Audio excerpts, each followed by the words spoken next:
ఓ master plan ప్రకారం ప్రజల అభిష్టం మేరకు ఎన్నికల సమయంలో తాను ఇచ్చిన హామీలే కాకుండా తమ దృష్టికి వచ్చిన ప్రతి సమస్యను పరిష్కరిస్తూ నెల్లూరు సమగ్రాభివృద్ధి లక్ష్యంగా ముందుకెళ్తున్నామని రాష్ట్ర పురపాలక పట్టణాభివృద్ధి శాఖ మంత్రి డాక్టర్ పొంగూరు నారాయణ తెలియజేశారు.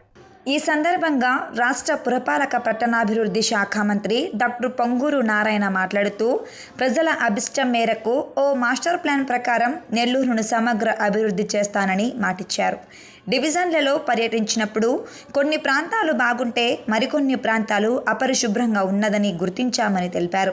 అపరిశుభ్రంగా ఉన్న ప్రదేశాలను వెంటనే శుభ్రపరచాలని నగరపాలక సంస్థ అధికారులను ఆదేశించామన్నారు. అదేవిధంగా ఖాళీ స్థలాల్లో వ్యర్థాలు, చెట్లను తొలగించేలా చర్యలు చేపట్టాలని తెలియజేశారు.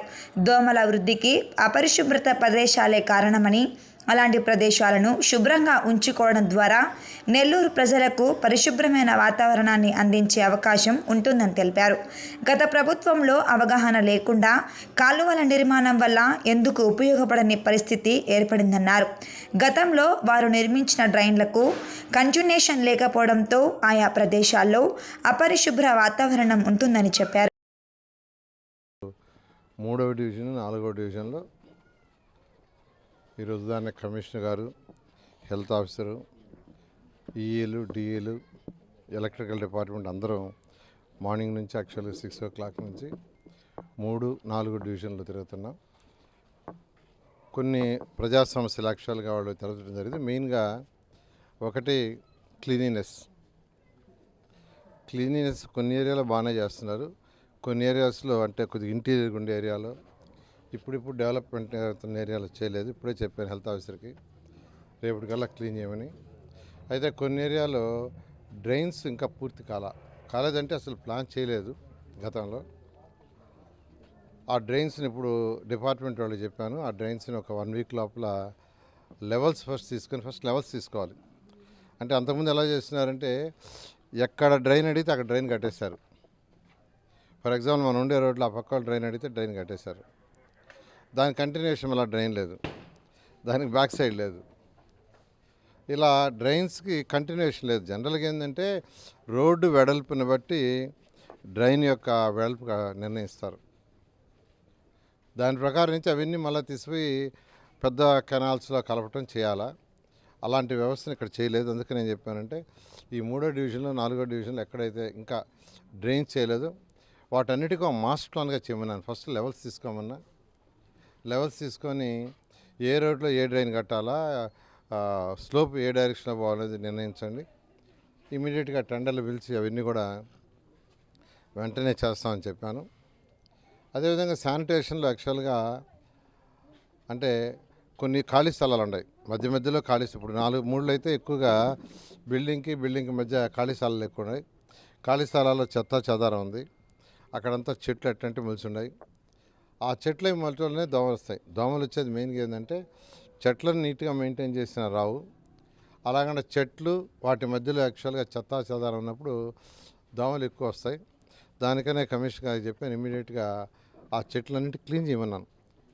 అయితే వాళ్ళు ఎప్పటికప్పుడు నోటీసులు ఇస్తున్నారు ఎవరు ఖాళీ స్థలాల్లో వాళ్ళు క్లీన్ చేసుకోమని. అయితే వాళ్ళు క్లీన్ చేయట్లేదు. దానికి వాళ్ళనే క్లీన్ చేసేయమన్నాను. ఒక 2-3 రోజుల్లో అవన్నీ కూడా క్లీన్ చేస్తారు. సో ఈ ఏరియాలో ఏదైతే ఈరోజు మార్నింగ్ యాక్చువల్గా ఇక్కడ ప్రజాప్రతినిధుల రిక్వెస్ట్ వాళ్ళందరూ నా దగ్గరికి వచ్చారు. వాళ్ళందరూ వాళ్ళ సమస్యలు కొన్ని ఎలక్ట్రికల్ లైన్స్ కొంత ప్రాబ్లం అన్నారు. ట్రాన్స్ఫార్మర్స్ కింద ఉన్నాయి, కొద్దిగా పైకి పెట్టించమన్నారు. డ్రైన్స్ లేవన్నారు. కొన్ని చిన్న ఇప్పుడు తీసుకుంటే ఈ పక్కన ఏమంటారు ఈ ఏరియాని, రాజీవ్ గాంధీ కాలనీ, అక్కడ 4 అడుగులు 6 అడుగులు వెడల్పు 2 రోడ్లు అవి వేయలే, దాన్ని వదిలేశారు. ఎందుకంటే ఎలక్షన్ అప్పుడు కూడా నేను వచ్చాను, అంత మట్టి రోడ్లు ఉన్నాయి. నేను ఇప్పుడు ప్రామిస్ చేసిపోయా ప్రభుత్వం రాగానే చేయిస్తానని.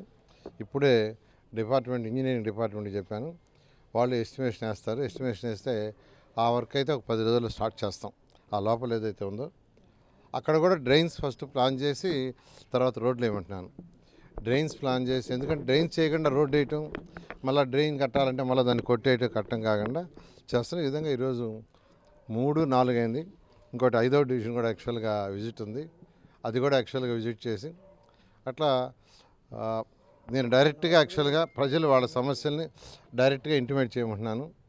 నిన్న దాదాపు ఒక 50 మంది దాకా ప్రజాప్రతినిధులు 3, 4, 5, 6, 7, 8, 9 డివిజన్ నుంచి వచ్చారు. ఒకేసారి మొత్తం కాకుండా నేను పిలవటం కూడా ఒక్కొక్క 7 డివిజన్లు, 4 డివిజన్లు, 3 డివిజన్స్ పిలుస్తున్నాను. ఇవాళ మార్నింగ్ ఈవినింగ్లో ఈ 7 డివిజన్లు తిరిగి ఫిజికల్గా పరిశీలించి అధికారులతో, కమిషనర్ గారు కావచ్చు, హెల్త్ కావచ్చు, ఇంజనీరింగ్ కావచ్చు, డిఈ కావచ్చు, చేసి వీటిని వీలైన తొందరలో చేసి ఎలక్షన్ ముందు ఏదైతే నెల్లూరు ప్రజలకు ప్రామిస్ చేశామో 100కి 100 మార్లు తప్పకుండా ఖచ్చితంగా నెల్లూరులో చేస్తామని మీ అందరికీ తెలియజేస్తాం.